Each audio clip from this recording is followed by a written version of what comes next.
ఇప్పటివరకు వార్తల అంశాలకు సంబంధించి మనం చూసాం. దానికి సంబంధించి విశ్లేషించడానికి మనతో పాటు బీఐఎస్ సీనియర్ నాయకులు దేవిప్రసాద్ గారు ఉన్నారు. నమస్తే సార్. అలాగే ప్రముఖ రాజకీయ విశ్లేషకులు దత్తాత్రేయ గారు ఉన్నారు. నమస్తే సార్. దేవిప్రసాద్ సార్, ప్రధానంగా రైతుల అంశం సంబంధించి రోజు మాట్లాడుకుంటున్నాం. ఎంత మాట్లాడుకున్నా చాలా తక్కువ. ఎందుకంటే కాంగ్రెస్ సర్కార్ అంత నిర్లక్ష్యంగా వ్యవహరిస్తున్నటువంటి సందర్భం మనం చూస్తున్నాం. ఎంత అకాల వర్షానికి పంట ఎలా తడిసి ముద్దవుతుందో చూస్తూ ఉన్నాం. కాంటాలు వేయలేని సిచ్యువేషన్ చాలా చోట్ల చూస్తూ ఉన్నాం. దీనికి సంబంధించి మీరేమంటారు? Good morning వీక్షకులు.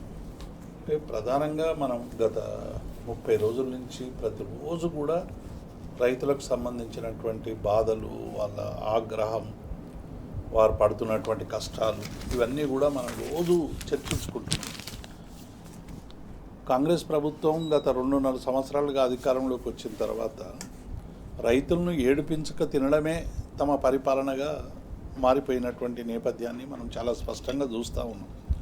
రైతులకు ఇవ్వాల్సినటువంటి రుణమాఫీ సరైనటువంటి రీతిలో చేయలేదు, బోనస్ ఎగ్గొట్టేసింది. అట్లాగే రైతులకు ఇవ్వాల్సినటువంటి రైతు బంధు ఇవ్వకుండా వేధించేటువంటి ప్రయత్నం చేస్తుంది. యూరియా సకాలంలో అందించలేని ఒక దుస్థితి, ఇవన్నీ కూడా చూస్తూ ఉంటే వ్యవసాయాన్ని ఒక సంక్షోభంలోకి నెట్టేటువంటి కుట్రలో భాగంగానే ఇవాళ ఈ కొనుగోలు కేంద్రాల్లో రైతులు పడుతున్నటువంటి ఇబ్బందులు ఒక కుట్రపూరితమైనటువంటి చర్యగా మనం అందరం కూడా భావించాలి. ఎందుకంటే కేసీఆర్ గారు 9.5 సంవత్సరాల పాలనలో రైతులకు ఎటువంటి ఇబ్బందులు ఉండకూడదు, తెలంగాణ దేనికోసమైతే తనలాడిందో కొట్లాడిందో దాన్ని సరైనటువంటి రీతిలో పరిష్కరించాలని రైతులకు కావలసినటువంటి ఒక అద్భుతమైనటువంటి పెట్టుబడి కార్యక్రమాన్ని రైతు బంధు అనేటువంటి దాన్ని ప్రవేశపెట్టడం, 24 గంటల విద్యుత్ ఇవ్వడం, అవసరమైనటువంటి నీటి కోసం తనలాడిన తెలంగాణకి మరి గ్రౌండ్ వాటర్ రీఛార్జ్ పెంచేటువంటి ప్రయత్నం చేయడం, కాకతీయ మిషన్ ద్వారా నీటి నిల్వ చేసేటువంటి ప్రయత్నం చేయడం, కాళేశ్వరం ప్రాజెక్టు ద్వారా లక్షలాది ఎకరాలకు నీళ్ళు ఇచ్చేటువంటి ఒక గొప్ప ప్రయత్నం కేసీఆర్ పరిపాలనలో జరిగింది. ఇప్పుడు పండించిన పంట కనీసం కొనుగోలు కేంద్రాలకు పోయి తీసుకోండి అంటే కూడా ఇవాళ రైతుల్ని 30 రోజులుగా ఇవాళ మొత్తం వ్యవసాయం అంతా పడికేసింది తెలంగాణలో. ఎక్కడ కూడా దుక్కులు దున్నే యాక్టివిటీ లేదు, వ్యవసాయ యాక్టివిటీ మొత్తం మానేసి కేవలం తమ పండించిన పంటను కాపాడుకోవడానికి ప్రకృతి నుంచి, అట్లాగే ఎప్పుడొచ్చి ఈ వ్యవసాయానికి సంబంధించినటువంటి అధికారులు కానీ లేకుంటే మార్కెట్ కమిటీ అధికారులు కానీ మిగతా వాళ్ళు కానీ మా పంటను కొంటారో అన్నమో రామచంద్ర అనేటువంటి దిక్కులు చూసేటువంటి ఒక పరిస్థితి కనబడుతూ ఉంది. మరొక వైపు మొగులు వైపు చూసి ఎప్పుడు వర్షం పడుతుందో, ఎప్పుడు ధాన్యం మళ్ళీ తడిసిపోతుందో దాన్ని మళ్ళీ ఎండబెట్టాలి, మళ్ళీ చెయ్యాలి.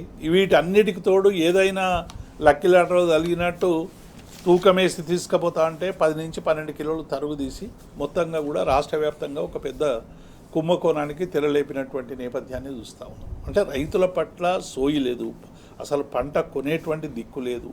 రైతులకు కనీసం మరి 30 రోజుల నుంచి రైతులు అక్కడ వస్తున్నారు. ఒక్క ఎమ్మెల్యే 119 నియోజకవర్గాలు, సరే హైదరాబాద్కు సంబంధించిన 23-25 నియోజకవర్గాలు, కొన్ని జైరాబాద్ ఇటు వరి కొద్దిగా తక్కువ, కానీ మిగతా అనేక నియోజకవర్గాల్లో కూడా వరి పండేటువంటి ప్రాంతాల్లో ఉన్నటువంటి అనేక మంది ఎమ్మెల్యేలు కానీ మంత్రులు కానీ ఎవరన్నా 99 రోజుల ప్రణాళికను పెట్టుకున్నారు కదా.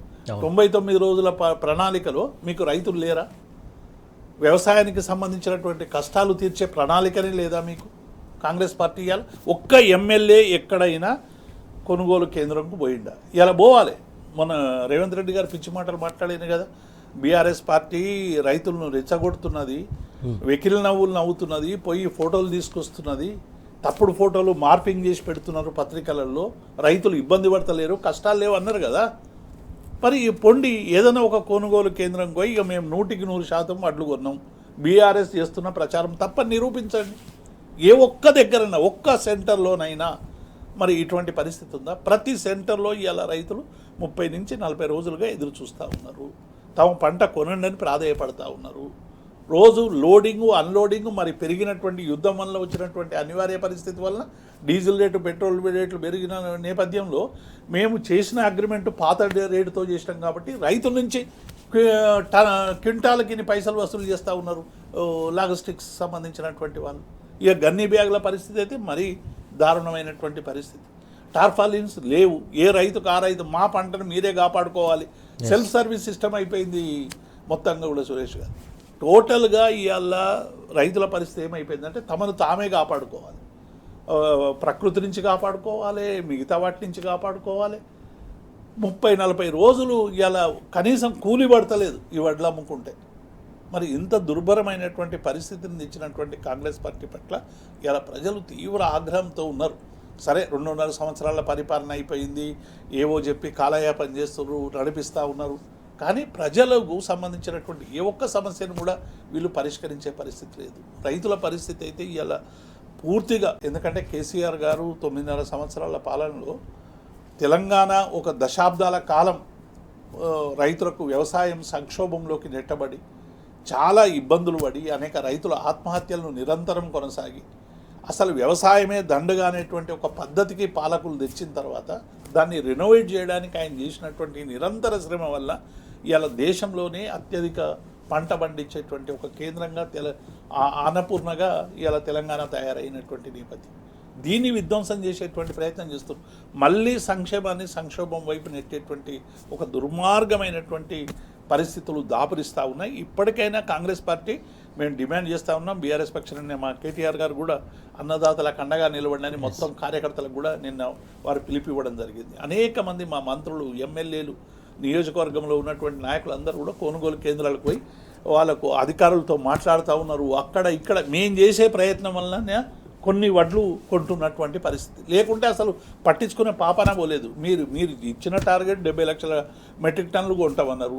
ఈ ఉత్తమ్ కుమార్ రెడ్డి ఏమో చెప్తా ఉన్నారు 48 లక్షలు ఎంతో కొన్నామని. అసలు మీరు కొన్నది ఏంది? కొంటే అక్కడ కుప్పలు ఎట్లా ఉంటాయి?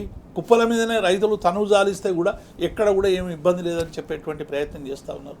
ఒకవైపు రైతుల ఆత్మహత్యలు జరుగుతున్నాయి వ్యవసాయ సంక్షోభంలో, ఒకవైపు తెచ్చిన పంటను కొనలేక రైతులు ఆత్మహత్యలు చేసుకునేటువంటి పరిస్థితి వస్తూ ఉన్నది. ఇప్పటికైనా కాంగ్రెస్ పార్టీ కళ్ళు తెరవాలి. ఎమ్మెల్యేలు అందరూ వండి పోయి మీరు నియోజకవర్గాల్లో మీరు కొనుగోలు కేంద్రాల కింద చూసుకుని ఇది ప్రజాపాలన, మేము అన్ని వడ్లు కొన్నాం, ఇక్కడ ఒక్క గింజ కూడా లేదు అని చెప్పేటువంటి ప్రయత్నం చేస్తే డెఫినెట్గా మేము హర్షిస్తాం. అంతేగాని ఇలా మొత్తం అక్కడే కుప్పలుగా ఉన్నాయి, రైతులందరూ అక్కడే ఉన్నారు, మేము మొత్తం అయిపోయింది కొనేసినాం, ఇంకా పైగా బీజేపీ వాళ్ళేమో యాత్రలు చేస్తూ ఉన్నారు. బీజేపీకి కనీసం సిగ్గన్న ఉండాలి. ఒకవైపు ఏమో పెట్రోల్ డీజిల్ రేట్లు విపరీతంగా పెంచి ఇడ్లీ దగ్గర నుంచి అన్ని రేట్లు పెరిగిపోయినాయి. యుద్ధం ఇక్కడికి వచ్చే మోడేమో రకరకాల సుభాషితాలు చెప్పి మీరేమి మళ్ళీ తినొద్దామే రైట్ బతకడానికి కూడా ఇడ్లీ తినకుండా చేసేటువంటి బీజేపీ పోయి ఆ కళ్ళాల దగ్గరికి పోతే ఇక చూస్తున్నారు కదా మొత్తం బీజేపీ. కనీసం ఇక్కడ తెలంగాణలో పండిన పంట అంతా కొంటాం అని చెప్పానండి బీజేపీ అధ్యక్షుడు రామచంద్రరావునో, కిషన్ రెడ్డినో, ఇంకొకరినో ఎవరైనా. మీరు కూడా ప్రతిపక్ష పాత్ర పోషించి పాలకపక్షం ఉండి కొనాల్సినటువంటి వాళ్ళు మీరు, ఎంఎస్పీ ఇవ్వాల్సినటువంటి వాళ్ళు మీరు, అవన్నీ మర్చిపోయి అలా దుర్మార్గంగా ప్రవర్తించడం అనేటువంటిది ఇది బీజేపీ కాంగ్రెస్ రెండు కలిసి రైతులను ఇబ్బంది పెడుతున్నటువంటి తెలియజేస్తాం. బీజేపీ గురించి కూడా చాలా మాట్లాడాల్సినటువంటి అవసరం ఉంది. ఖచ్చితంగా వాళ్ళ పాత్ర కూడా ఇందులో కీలకంగా ఉంది. వాళ్ళు కూడా తప్పించుకునే ప్రయత్నం జరుగుతున్నటువంటి అంశం. అటు కాంగ్రెస్ సర్కారు, ఇటు బీజేపీ సర్కారు రెండు కలిసి తెలంగాణ రైతాంగాన్ని కూడా మోసం చేస్తున్నటువంటి అంశం మనం క్లియర్ కట్గా చూస్తున్నాం. దాని గురించి మాట్లాడడం మద్దతురే ప్రధానంగా ఇందాక మనం మాట్లాడుకున్నట్టే సార్ చెప్పినట్టే ప్రధానంగా ఇక్కడ కేంద్ర ప్రభుత్వం అయినటువంటి బీజేపీకి సంబంధించినటువంటి మంత్రులు కావచ్చు, లేకుంటే నాయకులు కావచ్చు, కలలకు పోతున్నారు, మాట్లాడుతున్నారు. అసలు కళలకు పోయి మాట్లాడే సమయం ఇదేనా? అసలు వాళ్ళు చేయాల్సినటువంటి పాత్ర ఏంది? ఎందుకు చేయట్లేదు? కాంగ్రెస్ సర్కారు కూడా సంబంధించినటువంటి నాయకులు కూడా ఎందుకు పోవట్లేదు? ఏంటి అసలు? సురేష్ గారు గుడ్ మార్నింగ్. మీకు ప్యానెల్ ఉన్న పెద్దలు దేవిప్రసాద్ అన్న గారికి, టీ న్యూస్ ప్రేక్షకులకు, యాజమాన్యానికి. తెలంగాణ రాష్ట్రంలోనే కాదు దేశవ్యాప్తంగా బీజేపీ నాయకులు చేస్తున్న హైడ్రామా దేశ ప్రజలందరూ చూస్తూ ఉన్నారు. ఒకవైపు నరేంద్ర మోడీ గారేమో పెట్రోల్ డీజిల్ వైపు విపరీతమైనటువంటి రేట్లు, కనీ విని ఎరుగని రీతిలో ఒకటేసారి 10 రూపాయల పైచిలకు ఒక్క నెలలో 4 సార్లు పెట్రోల్ దాడులు జరిగినాయి, అంటే పెట్రోల్ బాధుడు జరిగింది. సో ఇట్లా రైతులు కావచ్చు, దాని మీద ఆధారపడ్డ ప్రతి వారు, పెట్రోల్ మీద ఆధారపడని అంశం అంటూ ఉండదు. పెట్రోల్ డీజిల్ తోటి ప్రతి వస్తువు సరఫరా జరుగుతుంది ఈ రాష్ట్రంలో కానీ ఈ దేశంలో కానీ. కాబట్టి దాని మీద ఆధారపడ్డ ప్రతి వస్తువు యొక్క ఇప్పుడు రేటు పెరిగింది. ఇంతకుముందు పెద్దలు దేవిప్రసాద్ గారు చెప్పినట్టుగా తినబోదామంటే ఇడ్లీ రేటు పెరిగింది, కొందామంటే కూరగాయల రేటు పెరిగింది, ఎక్కడికైనా పోయొద్దామంటే మిగతా ఛార్జీల రేట్లు పెరిగినాయి, ఊబర్, ఓలా లాంటి వాటి ఛార్జీలు కూడా పెరిగినాయి. సో పేదవాడు మరింత పేదవాడు అవుతున్నా కూడా బీజేపీ నాయకులు ఇవాళ రైతుల వైపు తొంగి చూస్తున్నారు. ఇప్పటి వరకు మేము గత 2.5 సంవత్సరాలుగా తెలంగాణ రాష్ట్రంలో రైతుకు ఏ కష్టం రాకుండా రైతు సమస్యల్లో ప్రతిరోజు భాగస్వామ్యం అవుతున్నటువంటి పార్టీ తెలంగాణ రాష్ట్రంలో బీఆర్ఎస్ పార్టీ. ఇప్పుడేదో పెట్రోల్ రేట్లు, డీజిల్ రేట్ల అంశాన్ని కనమరుగు చేయాలని, దాన్ని ప్రజల నుంచి తన దృష్టిని మరలించాలని చెప్పేసి వాళ్ళ రైతులకు మేం భరోసా ఇస్తామంటారు. మీరు భరోసా ఇవ్వడం వల్ల దేశం ఇవాళ దివాలా తీసింది. మీరు భరోసా ఇవ్వడం వల్ల ఇవాళ దేశం ఇవాళ దిక్కులేని పరిస్థితులకు వెళ్ళిపోతూ ఉంది. రూపాయి విలువ విలువలాడుతూ ఉంది. గతంలో నరేంద్ర మోడీ గారు ప్రధానమంత్రి కావడానికి ముందు రూపాయి విలువ 66 పైసలు. ఇవాళ నరేంద్ర మోడీ గారు అయిన తర్వాత 93 పైసలకు పడిపోయింది. అసలు ఇవాళ రూపాయి విలువలాడుతూ ఉంది నరేంద్ర మోడీ గారి నిర్ణయాల వల్ల. ఇవన్నీ చర్యలను కప్పిపుచ్చుకోవడం కోసం ఇవాళ ముందుకొచ్చి మళ్ళీ ఆయన ఉచిత సలహాలు, సైకిల్ వాడండి, ట్రావెల్ తగ్గించండి, తినే వస్తువుల మీద కొంత కంట్రోల్ చేసుకోండి, ఈ ఉచిత సలహాలు ఇవ్వడానికి మేము నరేంద్ర మోడీ గారు మిమ్మల్ని ప్రధానమంత్రి చేసిందని దేశ ప్రజలు తిరుగుబాటు చేస్తూ ఉన్నారు. ఇవాళ తెలంగాణ రాష్ట్రమే కాదు, మొత్తం దేశం మొత్తం కూడా తిరుగుబాటు చేసే పరిస్థితులు ఏర్పాటైనాయి. తెలంగాణ రాష్ట్రంలో రైతుని రాజును చేయాలనేటువంటి లక్ష్యంతో కేసీఆర్ గారు కంకణం కట్టుకొని రైతు సెంట్రిక్గా తెలంగాణ రాష్ట్రంలో పరిపాలన జరిగింది. ఏ నూళ్ళు అయితే తెలంగాణ రైతులపైన కానీ తెలంగాణ రాష్ట్రం పైన కానీ అవాక్కులు చెవాక్కులు పీల్చి అవమానపరిచినరో వాళ్ళందరి నూళ్లకు తాళాలు పదే విధంగా కేసీఆర్ గారి నిర్ణయాలు తెలంగాణ రాష్ట్ర రైతులు తలెత్తుకునే విధంగా జరిగింది. ఎందుకంటున్నామంటే చాలామంది ఆంధ్ర రైతు మేధావులు సైతం కూడా తెలంగాణ రాష్ట్రం ఇవాళ దేశానికి అన్నపూర్ణగా మారింది. రైతు పంటలో కానీ మిగతా పంటల్లో కానీ ఇంత పంట దిగుబడి రావడానికి కారణం కేసీఆర్ గారి దూరదృష్టి ముందు చూపవాలనేది సాధ్యమైంది. ఆయన తీసుకున్నటువంటి ప్రాజెక్టులు కట్టడాల నిర్ణయాలు కానీ, నిరంతరం రైతులకు ఇచ్చినటువంటి ఉచిత విద్యుత్తు కానీ, వాళ్లకు సబ్సిడీలు కానీ, రైతు బంధు కానీ, రైతులకు ఇచ్చినటువంటి ప్రతి సంక్షేమ పథకం దేశానికి ఆదర్శంగా మారింది కదా. ఇవాళ నరేంద్ర మోడీ గారు కూడా పీఎం కిసాన్ అనేటువంటి పథకం తీసుకురావడానికి ఇవాళ కేసీఆర్ గారు ప్రవేశపెట్టిన రైతు బంధే ఆదర్శమైంది. అట్లాగే మమతా బెనర్జీ గారు కూడా అదే దాన్ని తీసుకున్నారు. ఏ రాష్ట్రమైనా కూడా ఇవాళ రైతులకు ఉచిత విద్యుత్ ఇవ్వడానికి, రైతుల గురించి మాట్లాడుతున్న ప్రతి అంశం ఇవాళ కేసీఆర్ గారు తీసుకున్న నిర్ణయాల్లో భాగంగానే జరుగుతూ ఉంది. సో అట్లా 10 సంవత్సరాలు తెలంగాణ మనం సుభిక్షంగా రైతులకు ఏ ఇబ్బందులు లేకుండా పంట కొనుగోలు కేంద్రాలలో నెల రోజుల ముందే కొనుగోలు కేంద్రాలు ప్రారంభం కావడానికి నెల రోజుల ముందే అన్ని వసతులు కల్పించి కాంటాల ఏర్పాటు కావచ్చు, గని సంచుల ఏర్పాటు కావచ్చు, సుతిలి డబనంతో సహా అధికారులను అక్కడ పురమాయించి టర్ఫైన్ కవర్లను ఏర్పాటు చేసి రైతులకు ఏ కష్టం రాకుండా కేసీఆర్ ప్రభుత్వం చూసుకుంటే 2.5 సంవత్సరాల్లో రైతు ఎంత ఇబ్బంది పడుతున్నాడంటే జియో ట్యాగింగ్ కానీ, యాప్లో ఖచ్చితంగా బయోమెట్రిక్ ఫింగర్ ప్రింట్ ఇవ్వాలని, కొనుగోలు కేంద్రం వద్ద ఉన్నటువంటి ఏర్పాట్లు పంటని సాఫ్ చేసుకోవాలంటే ఇవాళ అరుగుల మీద ఉన్న పంట అరుగుల మీదే ఉంది, కొనుగోలు కేంద్రాల వద్ద ఉన్న పంట కొనుగోలు కేంద్రాల వద్దనే ఉంది. రైతు ఇక్కడ పంటని కొనుగోలు కేంద్రం వద్ద కాపలా కాస్తాడా? ఆ అకాల వర్షాల నుంచి చెడుగుట్టు వానల నుంచి ఆ పంటని కాపాడుకుంటాడా? పోయి పొలం సాఫ్ చేసుకుంటాడా? మెరుగు రానే వస్తుంది. అంటే ఇవాళ వర్షాలు పడితే నైరుతి ఋతుపవనాలు త్వరలోనే వస్తాయని చెప్తా ఉన్నారు. ఒకవేళ నైరుతి ఋతుపవనాలకి ఇంత వస్తే ఆ పంట పొలాల్లో పాత పంటను తీసేసి ఆ పొలం మొత్తం కూడా సాఫ్ చేసుకొని దున్నుకొని పంట విత్తనాలకు సిద్ధం చేసుకోవాలి. సిద్ధం చేసుకునే సమయంలో తడిసిపోయినటువంటి పంటని ఆరబెట్టాలని ఇప్పటికే 45 రోజులుగా మార్కెట్ యార్డులలో తిండి లేక, తిప్పలు లేక, పెండ్లం లేక, పిల్లలు లేక నానా తిప్పలు పడుతూ ఉంటే కౌలు రైతులు అయితే మరీ దారుణం. కౌలు రైతు ఉండాలా, కౌలు రైతుతో పాటు భూమి ఎవరైతే మనము కౌలుకి ఇస్తామో ఆ భూమి యజమాని కూడా పోయి బయోమెట్రిక్ ఇవ్వాలి. ఇద్దరు అక్కడ పడిగాపులు కావాలి. ఇగో నంబర్ వస్తుంది, ఆగో నంబర్ వస్తుంది, టోకన్ నంబర్ ఇగో వస్తుంది, ఆగొస్తుంది. అది రాదు, వీళ్ళు కొనరు.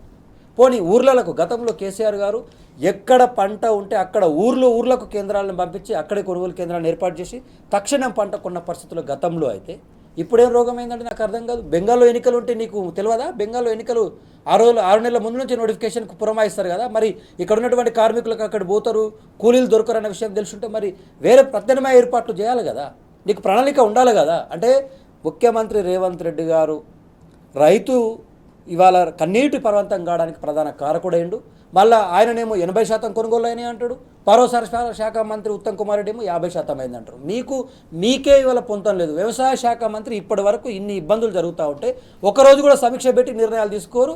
ఒక ఎమ్మెల్యే కొనుగోలు కేంద్రానికి పోడు, రైతులతో మాట్లాడరు. ప్రతిరోజు రైతు రోడెక్కని రోజు లేదండి వాళ్ళ తెలంగాణ రాష్ట్రంలో.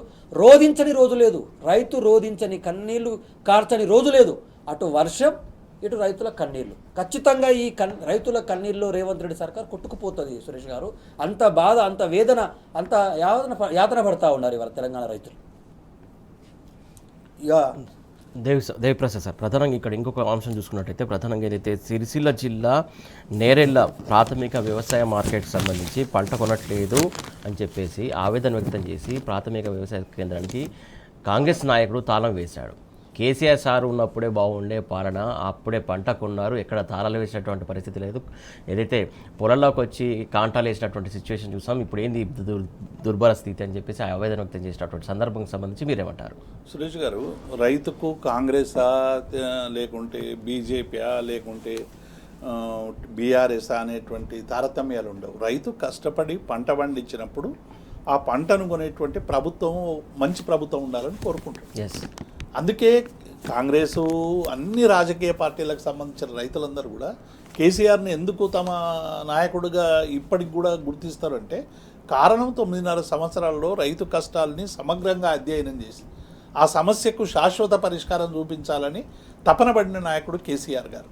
అందుకే ఇవాళ మొత్తం రైతులందరూ కూడా తాళాలు వేస్తున్నారు, రోడ్ల మీదకి వస్తున్నారు, రాస్తారోక చేస్తున్నారు. నిన్న హరీష్ రావు గారు ఉదయమే మొత్తం ధాన్యానికి సంబంధించినటువంటి కొంటలేరని కంప్లైంట్ వస్తే వెంటనే పోయి ఆర్డీఓలతో, తహసీల్దార్లతో, అధికారులతో మాట్లాడి మొత్తం మా బీఆర్ఎస్ నాయకత్వం అంతా కూడా రోజు ప్రజల కోసం, రైతుల కోసం పనిచేస్తూ తిరుగుతూనే ఉంది.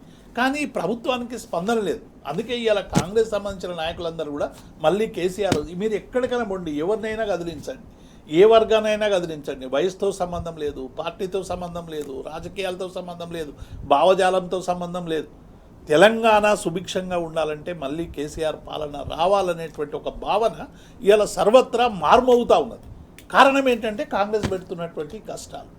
మొత్తంగా కూడా ఒక్క దగ్గర కూడా కనీసం మేము భరోసా ఇస్తున్నాం, మీరెవ్వరూ అధైర్యపడకండి, మేమున్నామని చెప్పాల్సినటువంటి కాంగ్రెస్ మీరు ఏమైనా చేసుకోండి అని చెప్పి గాలికి వదిలేసి ఇలా మార్కెట్ యార్డ్లలో, కొనుగోలు కేంద్రాల్లో ఎన్ని ఇబ్బందులు జరుగుతున్నాయి అనేటువంటి విషయం వ్యవసాయ శాఖ మంత్రి ఒక్క రోజున పోయి కొనుగోలు కేంద్రం దగ్గరికి పోయి అసలు క్షేత్రస్థాయిలో ఏం జరుగుతున్నాయి, ఏం తరుగు తీస్తున్నారు, ఎందుకు తరుగు తీస్తున్నారు, తీయాల్సిన అవసరం ఏమొచ్చింది, పంట వర్షం పడ్డప్పుడల్లా వాటిని ఎండబెట్టాల్సినటువంటి దుస్థితి ఎందుకు వచ్చింది, గత 9.5 సంవత్సరాల్లో ఈ వర్షాలు పడ్డ తడిసిన ధాన్యాన్ని కూడా కొన్నటువంటి ఘటనలు తెలంగాణలో అనేక సందర్భాల్లో ఉన్నాయి. మీరు అవి అన్నింటినీ మర్చిపోయి ఇవాళ మొత్తంగా కూడా రైతులను ఇబ్బంది పెట్టడమే ఒక లక్ష్యంగా మారినటువంటి నేపథ్యాన్ని చూస్తూ ఉన్నాం. అందుకే ఇవాళ అన్ని రాజకీయ పార్టీలు కూడా రైతుకు ఆపద్బాంధవుడు కేసీఆర్ అనేటువంటి భావన వచ్చింది. రేవంత్ రెడ్డికి ఆపద్బాంధవుడు భూ కబ్జాలు, ల్యాండ్ మాఫియాలు, మైనింగ్ మాఫియాలు, ఇసుక మాఫియాలు, ఈ మాఫియాలకు ఆపద్బాంధవుడు ఒక ముఖ్యమంత్రి. మరి రైతులకు, సబ్బండ వర్గాలకు, సంక్షేమ ఫలాలకు, పేదలకు అందరికీ ఆపద్బాంధవుడు కేసీఆర్. ఎందుకు పేరు వచ్చింది అట్లా అంటే 9.5 ఏళ్ల పాలనలో ఎవరికి ఇబ్బంది పెట్టకుండా ప్రభుత్వం ఒక అండగా ఉండాలి, వ్యవస్థకు ఒక పరిపాలన ఇచ్చినటువంటి ఒక ప్రభుత్వం ప్రజలకు సంబంధించినటువంటి సమస్యల పరిష్కారానికి బలహీనుని పక్షాన ఉండాలని పరిపాలన జరిగింది. కానీ వీళ్ళు ఏం చేస్తారు, బలవంతుల పక్షాన్ని నిలబడుతూ ఇవాళ మిల్లర్ల పక్షాన్ని నిలబడుతున్నారు, రైతుల పక్షాన్ని నిలబడతలేరు, భూములు కోల్పోయిన వాళ్ళ పక్షాన్ని నిలబడతలేరు, కబ్జాలు చేసినటువంటి నాయకుల పక్షాన్ని నిలబడుతున్నారు. ఇది కదా ఇవాళ పరిపాలన. అందుకే చాలా స్పష్టంగా బేరీజ్ చేసుకొని ఇవాళ తెలంగాణలో ఈ మళ్ళీ ఎందుకు కేసీఆర్ రావాలనేటువంటి భావన ఇలా ప్రజలలో మొలకెత్తున్నదంటే కారణం అది. మీ పరిపాలన సరిగ్గా లేదు, ఇచ్చిన హామీలు అమలు లేదు, ఎవరైనా ప్రశ్నిస్తే వాళ్ళ మీద దాడులు, కేసులు పెట్టేటువంటి పరిస్థితి కనబడతా ఉంది. కానీ ఇప్పటికైనా కాంగ్రెస్ పార్టీ ఇక మీకు మిగిలింది మా ముచ్చటగా 2 ఏళ్ళు, ఈ 2 ఏళ్లలోనైనా కనీసం బుద్ధి తెచ్చుకొని, సోయి తెచ్చుకొని ప్రజలకు ఇచ్చినటువంటి హామీల వైపు మళ్ళండి. మళ్ళీ కనీసం డిపాజిట్లు వస్తాయి. లేకుంటే తెలంగాణ పొలిమర్ నుంచి కాంగ్రెస్ పార్టీ మాయమవడం ఖాయం. సురేష్ గారు రైట్. ప్రధానంగా దత్తాత్రేయ గారు ఇక్కడ డిస్కమ్ అంశం సంబంధించి ప్రస్తావించుకుంటున్నట్టయితే ప్రధానంగా దాంతో పాటుగా రైతుకు సంబంధించి ఏదైతే మోటార్ అంశం సంబంధించి గతంలో కేసీఆర్ సార్ ఉన్నప్పుడు సర్కార్ టైంలో మోటార్లు ఎట్టి పరిస్థితుల్లో బిగించం, రైతులకు ఉచిత విద్యుత్ ఇస్తామని చెప్పేసి ఇచ్చినటువంటి ఘనత ప్రధానంగా కరాఖండిగా బీజేపీ సర్కార్కు మేము పెట్టామని చెప్పేసి తెగేసి చెప్పినటువంటి సందర్భం. కాకపోతే ఇప్పుడు కాంగ్రెస్ సర్కార్ వచ్చిన తర్వాత దాన్ని మళ్ళీ మీటర్లు పెట్టడానికి లేకుంటే మోటార్ అనే అంశం సంబంధించి తెర మీదకి వచ్చినటువంటి అంశం పెట్టడానికి సిద్ధమవుతున్నటువంటి అంశం ఎందుకు రైతుల పట్ల ఇంత వివక్షత చూపిస్తుంది అనుకోవాలి బీజేపీ కాంగ్రెస్? రీసెంట్గా ప్రధానమంత్రి గారి పర్యటనలో రేవంత్ రెడ్డి గారిని నరేంద్ర మోడీ గారు ఒక పిలిపించాడు. మేరేసే హాత్ మిలాకే చలో భాయ్, మేరేసే చలో. రేవంత్ రెడ్డి గారు కూడా గొర్రూపినట్టుగా తలకాయ ఊపిండు. ఇప్పుడు ఏం కనిపిస్తూ ఉందంటే దేశవ్యాప్తంగా నరేంద్ర మోడీ గారు రైతుల పాలిట పెనుశాపంగా మారే రైతుల యొక్క మోటార్లకు మీటర్లు పెట్టేటువంటి పనిలో పడ్డాడు. ఆ పని కూడా తెలంగాణ రాష్ట్రం చేయాలనేటువంటిది నరేంద్ర మోడీ గారి కోరిక. ఇవాళ దేశవ్యాప్తంగా రైతులకు ఉచిత విద్యుత్ ఇవ్వడం అనేటువంటిది అతిపెద్ద రెవల్యూషనరీ యాక్టివిటీ. అది ఆ యాక్టివిటీ వల్ల నరేంద్ర మోడీ గారు నమ్ముకున్నటువంటి ఆదాని అంబానీలకు డబ్బులు ఏ రంగంలో విద్యుత్ శాఖ రంగం నుంచి డబ్బులు రావాలంటే దీన్ని కూడా ప్రైవేట్ పరం చేయాలంటే మోటార్లకు మీటాలు పెట్టాలి.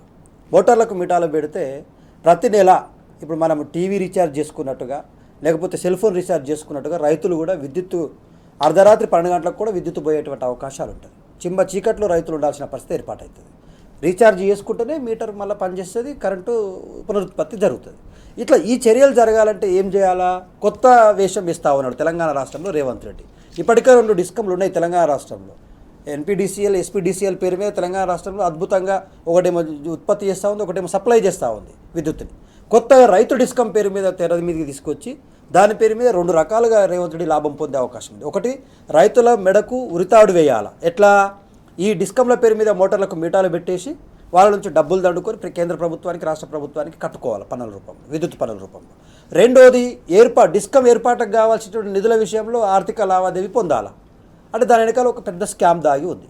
సో ఈ 2 విషయాలను పసిగట్టినటువంటి బీఆర్ఎస్ నాయకులు పెద్దలు హరీష్ రావు గారు ఎట్టి పరిస్థితుల్లో రైతు డిస్కం అనేటువంటిది 3వ డిస్కం ఏర్పాటు చేయడం అనేటువంటిది రైతులకు పెను శాపంగా మారుతుంది. గతంలో కేసీఆర్ గారు ఏ విధంగానైతే నూతనంగా విద్యుత్ కేంద్రాలను ఏర్పాటు చేసిండు, మనము యాదాద్రి థర్మల్ ప్లాంట్ కావచ్చు, మీద భద్రాద్రి థర్మల్ ప్లాంట్ కావచ్చు, ఇట్లాంటి కేంద్రాలని ఏర్పాటు చేసి ఇంకా విద్యుత్ సామర్థ్యాన్ని పెంచాలి తప్ప మీరు నూతనంగా కొత్త దాని మీద కేంద్రం ఏర్పాటు చేస్తాం లేకపోతే ఇంకో డిస్కం ఏర్పాటు చేస్తాం అనేటువంటి చర్యలకు తీసుకొని రైతులను నట్టేయటం వచ్చే ప్రయత్నాలు చేయకూడదు. ఇది తీసుకుంటే ఖచ్చితంగా మేము ఎక్కడికక్కడ అడ్డుకునేటువంటి ప్రయత్నం చేస్తాం.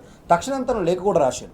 సామాజిక విషయంలో ఆయనకు టీజీఎస్పీడీసీఎల్కి సంబంధించిన దిశిత్ వి పాటిల్ గారికి చాలా స్పష్టంగా లేఖ రాసి అడ్డుకోవాల్సిన అవసరం ఉంది అనేటువంటి విషయాన్ని కూడా స్పష్టం చేసిండు. ఇది ఖచ్చితంగా రేవంత్ రెడ్డి గారు, నరేంద్ర మోడీ గారు కలిసి చేస్తున్న కుట్రలో భాగం. రైతుల మోటార్లకు మీటర్లు పెట్టి బిల్లులు గుంజుకోవాలా, వసూలు చేయాలా బలవంతంగా అనేటువంటి కుట్ర. రేపటి నుంచి ఉచిత విద్యుత్ అనేటువంటి పథకం రద్దు అయ్యేటువంటి దానికి చర్యలు తీసుకునేటువంటి కార్యక్రమం ఇది. అందుకే కేసీఆర్ గారు కావచ్చు, బీఆర్ఎస్ నాయకులు కావచ్చు చాలా స్పష్టంగా చెప్తా ఉన్నాం. రేవంత్ రెడ్డి గారు అధికారంలోకి వచ్చేటప్పుడు రైతులకు 34 డిక్లరేషన్లు ప్రకటించాడు. ఒక దిక్కుమాల డిక్లరేషన్, రైతు డిక్లరేషన్లో 34 అంశాలు ప్రకటించాడు. 34 అంశాల్లో సురేష్ గారు 3 కూడా పూర్తిగా నెరవేర్చలేదు.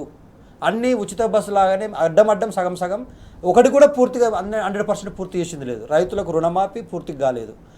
కౌలు రైతులకు ఇస్తామన్నాడు, కౌలు రైతుల కష్టాలు చూస్తూనే ఉన్నాం. రైతు కూలీలకు ఇస్తామన్నాడు, రైతు కూలీలకు ఇచ్చేది లేదు, ఏం లేదు. అంటే ఇన్ని విధాలుగా రైతులను ఇబ్బంది పెట్టడంతో పాటు యాపుల్లో యూరియా బస్తాలు ఉంటాయి అంటున్నాడు. ఆ యాప్ లేదు, ఆ షాపులో లేదు యూరియా బస్తాలు. అంటే రైతులను ఇన్ని రోజులు ఎండలో, ఎర్రని ఎండలో గర్భిణీ స్త్రీలు, వృద్ధులు, వికలాంగులు సైతం లైన్లలో నిలబడే పరిస్థితులు తీసుకొచ్చినాం. కేసీఆర్ గారి ప్రభుత్వంలో ఆటో డ్రైవర్కు ఫోన్ చేసి ఆ రైతు కేంద్రం యొక్క నంబర్ ఇచ్చేస్తే డైరెక్ట్గా పోయి పంట పొలంలో రైతు యూరియా బస్తాలు వచ్చి పడేటి. ఇవాళ ఏం రోగమైందో నాకు అర్థం కాదు.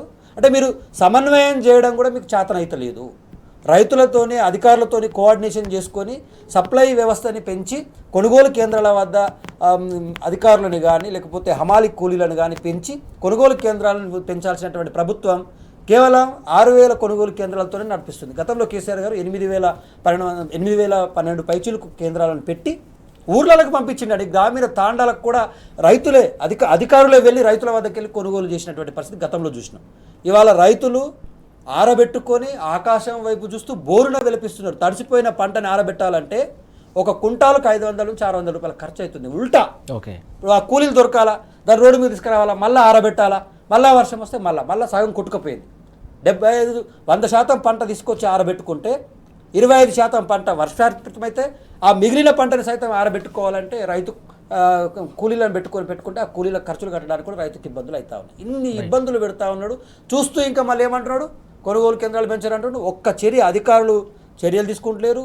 కొనుగోలు కేంద్రాలు పెరిగింది లేదు, కొన్నది లేదు. కొంటే ఎందుకు రైతులు రోడ్ల మీద లేకపోతే మార్కెట్ యార్డ్లలోనే ఉంటారండి? రైట్ అండి. ఇంత పెద్ద ఎత్తున ఎందుకు మోసం చేస్తూ ఉన్నారు రేవంత్ రెడ్డి?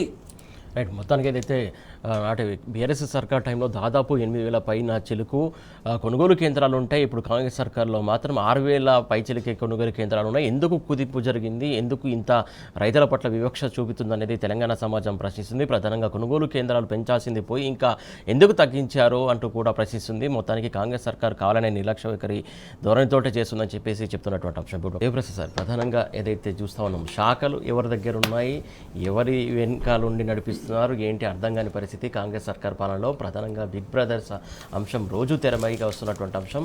ఈ బ్రదర్స్ దందా ఏం జరుగుతుందో, అసలు ఏంటి జరుగుతుంది అనుకోవాలి. ఇప్పుడు సురేష్ గారు, తెలంగాణ రాష్ట్రం ఒక సుభిక్ష పరిపాలన కొనసాగుతున్నటువంటి తరుణంలో 9.5 సంవత్సరాలు ఎటువంటి భూ కబ్జాలు లేకుండా, రాజ్యాంగేతర శక్తులు లేకుండా సరైనటువంటి పరిపాలన అందించడానికి కేసీఆర్ గారు అనేక ప్రయత్నాలు చేసిండు. ఎక్కడైనా ఇబ్బందులు వచ్చినప్పుడు వాటిని సరి చేసేటువంటి ప్రయత్నం కూడా చేస్తారు.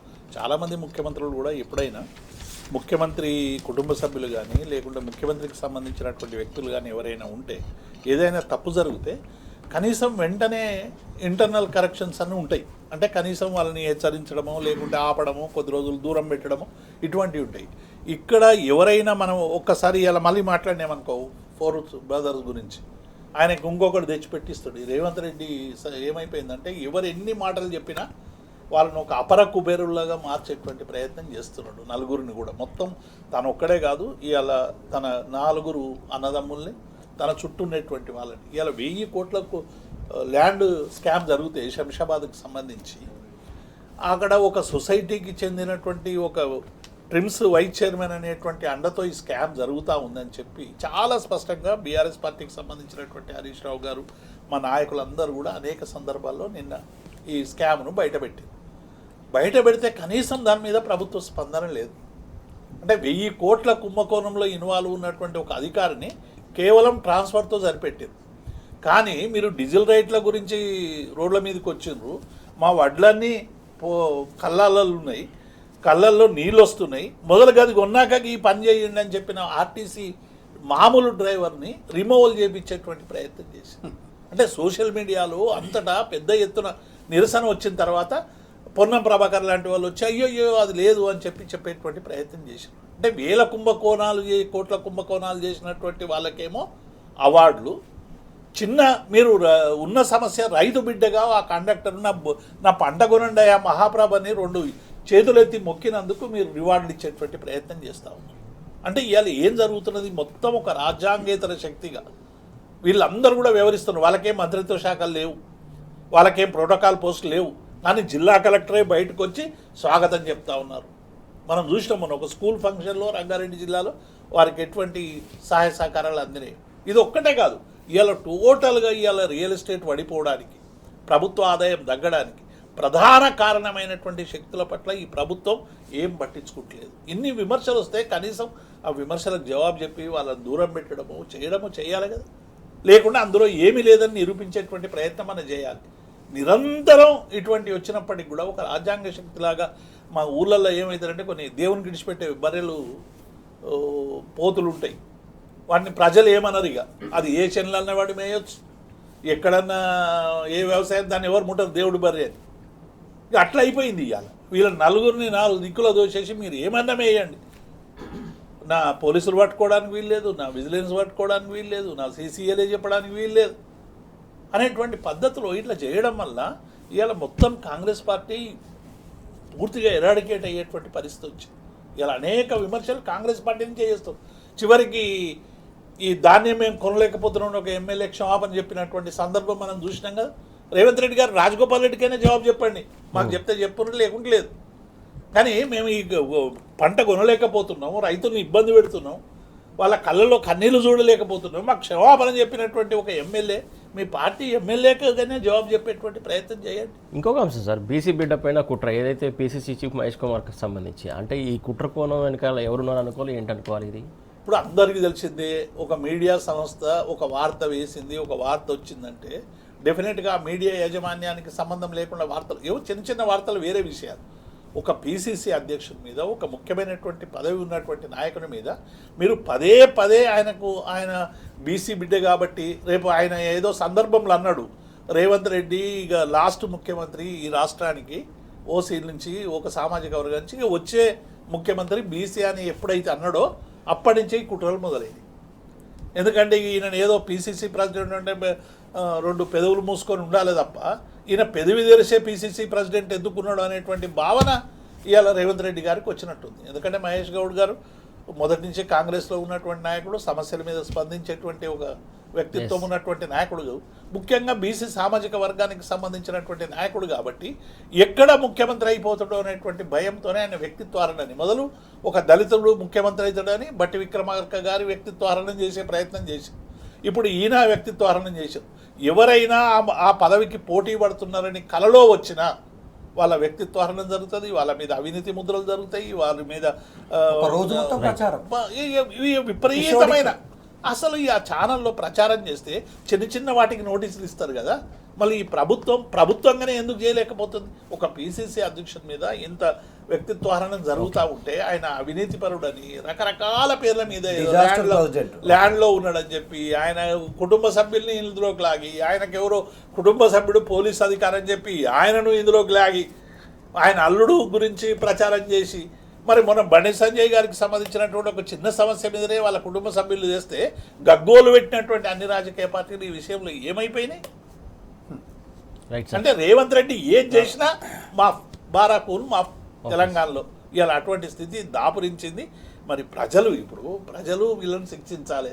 ఒక రాజకీయ పార్టీగా, ఒక ప్రతిపక్ష పార్టీగా మా బాధ్యతగా ఈ రాష్ట్రంలో జరుగుతున్నటువంటి విషయాలను ప్రజల దృష్టికి తెచ్చే ప్రయత్నం చేస్తాం, ఉద్యమం చేసే ప్రయత్నం చేస్తాం, అడ్డుకునే ప్రయత్నం చేస్తాం. చివరికి ప్రజలే ఇటువంటి వాటిని కట్టడి చేయాల్సినటువంటి బాధ్యత ఉందని మేము స్పష్టం చేస్తాం. Right sir. దత్తాత్రేయ, ప్రధానంగా బీసీ బిడ్డ అంటే ఇంకొక అంశం కూడా గుర్తుకొస్తుంది. ప్రధానంగా నాడు వైఎస్ రాజశేఖర రెడ్డి ఉన్నప్పుడు కూడా అటు డిఎస్ పైన కూడా ఇలాంటి కుట్రలు జరిగే బీసీ బిడ్డ అని చెప్పేసి మనం గుర్తు చేసుకోవాల్సినటువంటి ఆవశ్యకత ఉందా లేదా సార్? అంటే బీసీల నాయకత్వం ఇప్పుడు ఆల్టర్నేట్ అయిపోయింది. ఏ పార్టీకైనా కూడా, ఏ ప్రభుత్వానికైనా కూడా ఇప్పుడు బీసీలు ప్రధాన ఏజెండాగా రాజకీయం చేయాల్సిన పరిస్థితి ఏర్పడింది.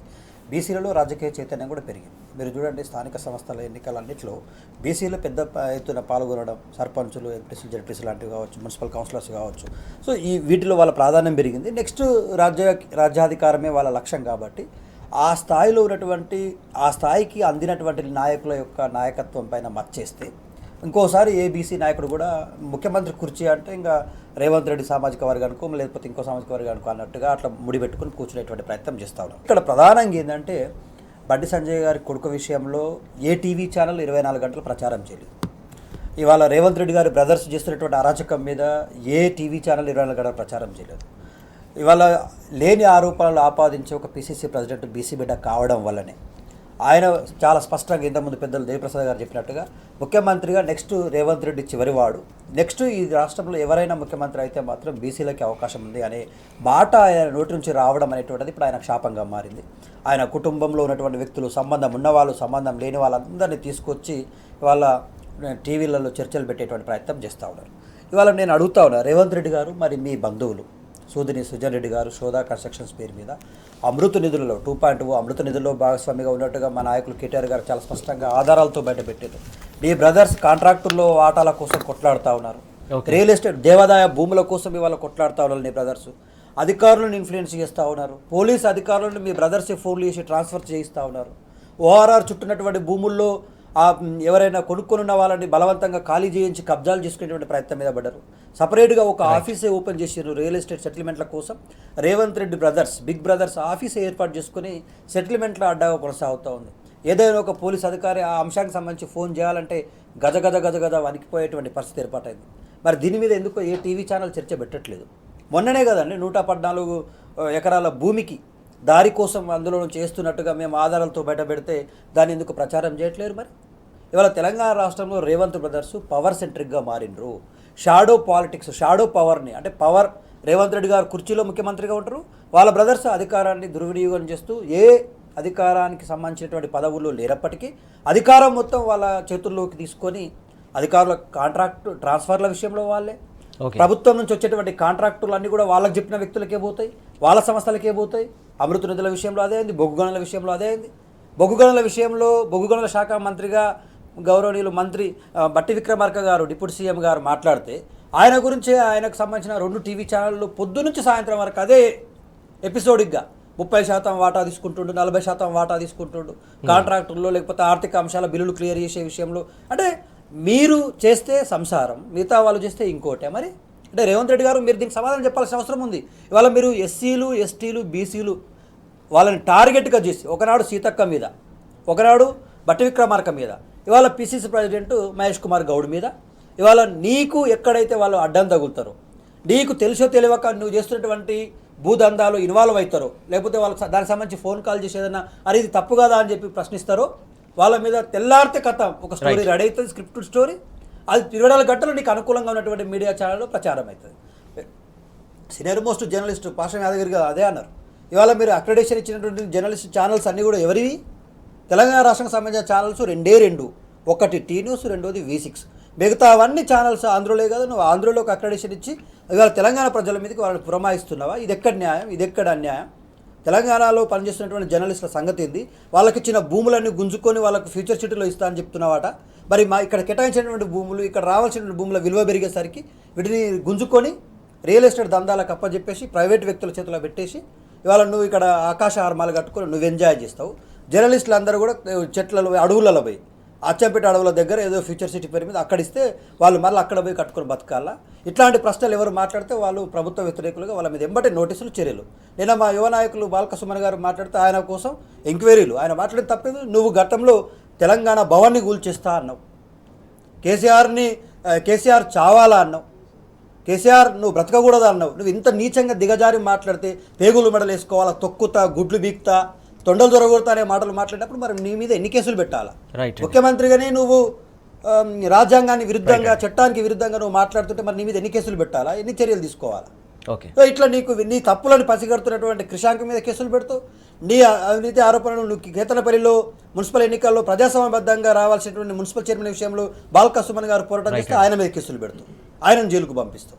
ఇది ఎక్కడిది దుర్మారమైన చర్య అంటే మాట్లాడుతున్న వాళ్ళందరి మీద అంటే మాట్లాడే హక్కు లేకుండా చేస్తారు. ఎవరైతే ప్రశ్నిస్తారో, ప్రశ్నించే వాళ్ళ గొంతు నొక్కుతున్నారో, ప్రశ్నించే వాళ్ళపైన అటు కాంగ్రెస్ పార్టీలో కావచ్చు, లేకుంటే ప్రధాన ప్రతిపక్షమైనటువంటి బీఆర్ఎస్ కావచ్చు, వాళ్ళందరిపైన కూడా కేసులు పెట్టి కక్ష సాధింపు చర్యలకు పాల్పడుతుంది కాంగ్రెస్ సర్కార్ అని చెప్పేసి ఆరోపిస్తున్నటువంటి అంశం. దేవిప్రసాద్ సార్, ప్రధానంగా ఒక కీలకమైనటువంటి అంశం, ప్రధానంగా అటు ఏదైతే వాళ్ళు సభలు లేకుంటే వాళ్ళు ఉత్సవాలు జరుపుకున్నటువంటి సందర్భంలో తెలంగాణ మనిషి ఆంధ్రలో మాట్లాడినటువంటి పదం చూస్తామంటే తెలంగాణ అనే అంశం డిక్షనరీ లేదని మాట్లాడడానికి అసలు ఎలా వస్తాయండి వీళ్ళకి? ఇలాంటి మాటలు మాట్లాడే నోరెట్లా వస్తుంది, ఏంది అసలు? ఇప్పుడు తెలంగాణ రాష్ట్ర సాధన ఉద్యమం అప్పుడు కూడా వాళ్ళ నాయకుడు 2 కళ్ళ సిద్ధాంతం అని ప్రవేశపెట్టి ఇక్కడ ఉన్నటువంటి బోనాలను విసిరేసినటువంటి పరిస్థితి చూసిన, బోనంను కింద పడేసినటువంటి నేపథ్యం చంద్రబాబు నాయుడు. బతుకమ్మను కాళ్ళతో దనడం కానీ, తెలంగాణకు సంబంధించినటువంటి భాష పట్ల వాళ్ళు చేసే ప్రయత్నం కానీ, తెలంగాణకు రావాల్సినటువంటి నిధులు ఇక మొత్తం నిలువెల్లా తెలంగాణపై విషం గక్కినటువంటి దానికి ఒక ప్రతిరూపం చంద్రబాబు నాయుడు. ఇక కొత్తగా చెప్పాల్సినటువంటి పని ఎక్కర్లేదు. అనేక సందర్భాల్లో రాష్ట్ర విభజన జరగకుండా ఎన్ని విశ్వ ప్రయత్నాలు చేసిండో అన్ని విశ్వ ప్రయత్నాలు చేసిండు. జరిగిన తర్వాత కూడా కనీసం 2 రాష్ట్రాలు విడిపోయినాయి, రాజ్యాంగబద్ధంగా విడిపోయినాయి, ప్రజల ఆకాంక్షల కోసం విడిపోయినాయి. మరి వాటిని అభివృద్ధి చేసుకోవడానికి ఒకరికొకరం అభివృద్ధిలో పోటీ పడాలి. కానీ ఇవాళ తెలంగాణ మీద ఇంత విషయంగా కూడా ఎందుకంటే తెలంగాణ అద్భుతంగా అభివృద్ధి జరిగింది. ఆయన ఎందుకంటే ఇక్కడ వారానికి 2 సార్లు వచ్చి ఆయన ఇంట్లో కూర్చుంటాడు. కరెంట్ ఎట్లా వస్తుందో తెలుసు, ఇక్కడ రోడ్డు ఎట్లున్నాయో తెలుసు, విద్యుత్ ఎట్లా వస్తుందో తెలుసు. ఆయనేమో గతంలో రకరకాల మాటలు మాట్లాడింది, ఇక్కడ విద్యుత్ ఉండదు, ఇది శాంతి భద్రతలకు భగ్నం అయిపోతుంది, ఇవన్నీ అంటే 9.5 సంవత్సరాల పాలనలో కేసీఆర్ గారు ఒక ఛాలెంజ్గా తీసుకొని దేశానికి ఒక రోల్ మోడల్ చేసేటువంటి ప్రయత్నం చేశారు. వీళ్ళు నిలువెల్ల విషయమే. ఇలా బీజేపీతో పొత్తు పెట్టుకున్నందుకు ఇంకా దానికంటే ఎక్కువ మాట్లాడలేదు. ఎందుకంటే ముఖ్యమంత్రి మరి ప్రధానమంత్రి స్వయంగా విభజనను ఎట్లా పోల్చున్నో మనం చూసినాం. తల్లి మరణించింది, శిశువు జన్మించింది అనేటువంటి పద్ధతులు. వాళ్ళ సూర్యకుమార్ అనేటువంటి ఒక ఎంపీ ఎట్లా మాట్లాడినో చూసినాం, పాకిస్తాన్ విభజనతో పోల్చినటువంటి సందర్భం. వాళ్ళ తెలుగుదేశం నాయకుడే ఒక ఆయన పార్లమెంట్లో రాజ్యసభలో మాట్లాడితే చైర్మన్ స్థానంలో ఉన్నటువంటి తెలుగుదేశం నాయకుడే అడ్డుకునేటువంటి ప్రయత్నం చేయలేదు. తెలంగాణ పదం లేదని ఇటువంటి వాళ్ళు మాట్లాడడం అనేటువంటిది ఇది మూర్ఖత్వం. ఇలా తెలంగాణ ప్రజలను మరింత రెచ్చగొట్టేటువంటి ప్రయత్నం. ఎన్నికల్లో కాంగ్రెస్ పార్టీ పొత్తు పెట్టుకుంటే బండకేజీ కొట్టినట్టు కొట్టిరు తెలుగుదేశం బండకేజీ కొట్టినట్టు కొట్టి తెలంగాణ ప్రజలు ఇక నువ్వు మాకు పనికి రావని చెప్పి ప్రాంతం నుంచి ఎలగొట్టారు. 10 ఏళ్ల ఉమ్మడి రాష్ట్ర పరిపాలన ఉంటే కూడా నేను ఇక్కడ చేయలేనని పారిపోయినటువంటి చంద్రబాబు నాయుడు ఇవాళ కొత్తగా తెలంగాణను రెచ్చగొట్టి మళ్ళీ ఏదో అక్కడ ఏదో 2 ఓట్లు సంపాదించుకోవాలనే ప్రయత్నం తప్ప ఇది ఇంకో ప్రయత్నం ఏంది? తెలంగాణ నాయకులకు బుద్ధి ఉండాలి. అక్కడ పోయి మాట్లాడేటువంటి వాళ్ళకు అసలు తెలంగాణ అస్తిత్వం మీద, తెలంగాణ ఒక సుదీర్ఘకాలమైనటువంటి 1000 సంవత్సరాల చరిత్ర ఉన్నటువంటి ఈ నేల మీద, ఈ నేల గురించి అట్లా మాట్లాడితే మేము ఇక్కడ ఈ నేలకి ఎంత అన్యాయం చేసినటువంటి వాళ్ళమైతే బుద్ధి అని ఉండాలి, కనీసం సోయన్ని ఉండాలి. రైట్. కాబట్టి ఈ తెలుగుదేశం పార్టీ నిలువెల్లా తెలంగాణకు విషం గక్కుతున్నటువంటి పార్టీ. ఇక ఆయనకు ఇంకొకడు ఆ పవన్ కళ్యాణ్ కూడా తోడు దొరికిండు, అందరు కలిపి ఇక్కడేదో రేపు ఏదో చేయబోవాలని కలలు కంటుర్రు. రానియండి, ఆ చెంప ఈ చెంప వాయించి మళ్ళీ ఎక్కడ లేకుండా చేసేటువంటి ప్రయత్నం తెలంగాణ ప్రజలు చేస్తారు. రైట్. దత్తాత్రేయ గారు, ప్రధానంగా చూసుకున్నట్లయితే ఈ అంశం సంబంధించి ప్రధానంగా మరొక్కసారి అంటే 9.5 సంవత్సరాల టైంలో బీఆర్ఎస్ సర్కార్ టైంలో మాత్రం ఎవరి మాట్లాడిన పరిస్థితి, కాకపోతే ఇప్పుడు మళ్ళీ ఎందుకు వస్తుంది ఈ 2 కళ్ళ సిద్ధాంతం కావచ్చు, ఎందుకు అసలు ఎవరిని అండదండ చూసుకొని ఈ మాటలు మాట్లాడుతున్నారు వాళ్ళు? తెలంగాణ పదం ఎక్కడుందో బక్కని నరసింహులు గారు తెలంగాణ రాష్ట్ర ఉద్యమంలో మీరు పాల్గొంటే మీకు తెలుస్తుంది. తెలంగాణలో 1969లో అమరులైన కుటుంబాలను కలిస్తే మీకు తెలుస్తుంది.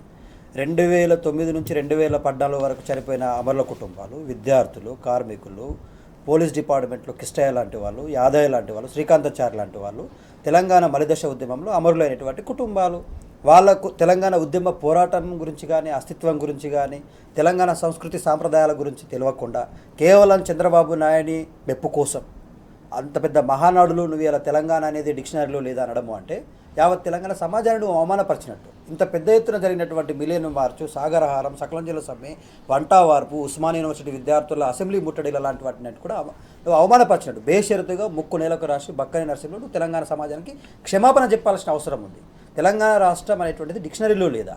ఇవాళ ఇంకా ఆంధ్ర నాయకులు 60 ఏళ్ళుగా తెలంగాణని దాచుకున్నది కాక తెలంగాణలో ఉన్నటువంటి నిధుల మీద, నీళ్ళ మీద మళ్ళీ కన్నేసి ఇవాళ చంద్రబాబు నాయుడు పాచికలు తెలంగాణలో చెల్లాలంటే ఆల్రెడీ రేవంత్ రెడ్డి రూపంలో తెలంగాణకు ఒక ఆంధ్ర భూతం ఆవహించింది.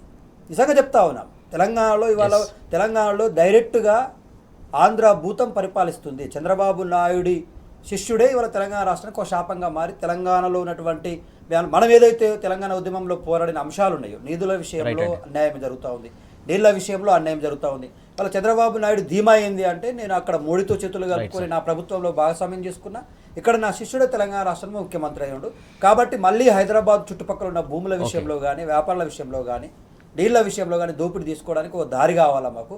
ఇక్కడ ఏంటంటే నోరులేని ముఖ్యమంత్రి చంద్రబాబు నాయుడు పేరు చెప్తే గదగద వణికిపోయేటువంటి ముఖ్యమంత్రి ఉన్నాడు. కాబట్టి తెలంగాణ దోచుకోవడానికి ఇప్పుడు ఈజీ. కాబట్టి తెలంగాణలో మళ్ళీ ఎంట్రీ కావాలని చెప్పేసి ఆ పవన్ కళ్యాణ్ పేరు మీద, చంద్రబాబు పేరు మీద వీళ్ళ తెలంగాణలో నాటకాలు. తెలుగుదేశం డిక్షనరీలో తెలంగాణ లేకపోవచ్చు, కానీ ప్రపంచ డిక్షనరీలో తెలంగాణ ఉంది. తెలంగాణ సాధించిన కేసీఆర్ నాడు తెలంగాణ చరిత్ర ఉన్నది, తెలంగాణ అస్తిత్వ పోరాటాలని, తెలంగాణ సామాజిక నేపథ్యంలో అనేక సామాజిక ఉద్యమాలు జరిగిన నేల. ప్రపంచ చరిత్రలో ప్రతి పేజీలో తెలంగాణ ఉంటుంది. తెలుగుదేశం డిక్షనరీ లేకపోతే వచ్చేది లేదు, సచ్చేది. లోకేష్ గారికి ఇచ్చేటువంటి బీజేపీ అధ్యక్షుడు లోకేష్ గారికి ఇచ్చే భారతదేశ పటంలో తెలంగాణ చిత్రపటం ఉండదు. అంటే వాళ్ళ కుట్రలు చూడు ఎట్లుంటాయో, తెలంగాణ రాష్ట్రం లేదు అనేది చూపించాలనే ప్రయత్నం సమయం మించిపోతుంది. థ్యాంక్ యూ అండి Dattatreya, thank you so much. Thank you sir Devi Prasad, thank you so much. మొత్తానికి చూస్తున్నాం కదా, అవగాహన రాహిత్యంతో మాట్లాడే వాళ్ళే తెలుగుదేశం పార్టీ నాయకులు అనడానికి ఇదే ఉదాహరణగా చెప్పవచ్చు. ప్రధానంగా ముఖ్యంగా ఏదైతే తెలంగాణ అంటే ఒక చరిత్ర, తెలంగాణ ఉద్యమం అంటే ఒక చరిత్ర. కేసీఆర్ సారు ఆల్రెడీ ఏదైతే దేశంలోనే రాష్ట్రంగా చిత్రపటంలో ఎక్కించినటువంటి ఘనత, ఆ ఘనతను కించపరిచే పరిస్థితి తీసుకొస్తే మాత్రం తెలంగాణ సమాజం మరొకసారి ఉద్యమ బాట పడుతుంది. ఖచ్చితంగా వారందరికీ సమాధానం చెప్తుందని చెప్పేసి సిద్ధంగా ఉండదు అని చెప్పేసి అర్థం చేసుకోవాల్సినటువంటి అవసరం ఉంది.